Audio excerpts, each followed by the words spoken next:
ಅಣ್ಣ, ಚಾತುರ್ವರ್ಣ ಅಂದರೆ ಏನು? ನಮ್ಮ ಹಿರಿಯರಾದಂತಹ ಋಷಿಮುನಿಗಳೆಲ್ಲ ನಮ್ಮ ಮನುಜ ಕುಲದ ಒಂದು ಒಳಿತಿಗೋಸ್ಕರ ಅಥವಾ ವೃದ್ಧಿಗೋಸ್ಕರವಾಗಿ ಮಾಡಿರುವಂಥದ್ದೇ ಈ ಚಾತುರ್ವರ್ಣ. ಚಾತುರ್ವರ್ಣ ಅಂದರೆ ಚಾತುರ್ ಅಂತ ಹೆಸರಲ್ಲೇ ಇರೋದು 4 ಅಂತ.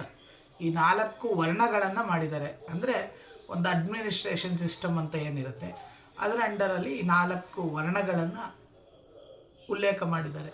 ಯಾವ ರೀತಿ ಅಂದರೆ ಬ್ರಾಹ್ಮಣ, ಕ್ಷತ್ರಿಯ, ವೈಶ್ಯ, ಶೂದ್ರ ಅಂತ ಈ 4 ವರ್ಣದವರು ಅವರವ್ರದ್ದೇ ಆದಂತಹ ಕೆಲಸಗಳಲ್ಲಿ ತೊಡಗಿಸ್ಕೊಂಡಾಗ ಮನುಜಕುಲಕ್ಕೆ ಒಳಿತು ಉಂಟಾಗತ್ತೆ ಮತ್ತು ಅವರಿಗೆ ಬೇಕಾದಂಥ ಎಲ್ಲ ಸೌಕರ್ಯಗಳು ಈ 4 ವರ್ಣದ ಒಳಗೆ ಸಿಗತ್ತೆ ಅನ್ನೋಂತಹ ಒಂದು ಮಾದರಿಯಲ್ಲಿ ಈ ಚಾತುರ್ವರ್ಣವನ್ನು ಮಾಡಿದ್ದಾರೆ.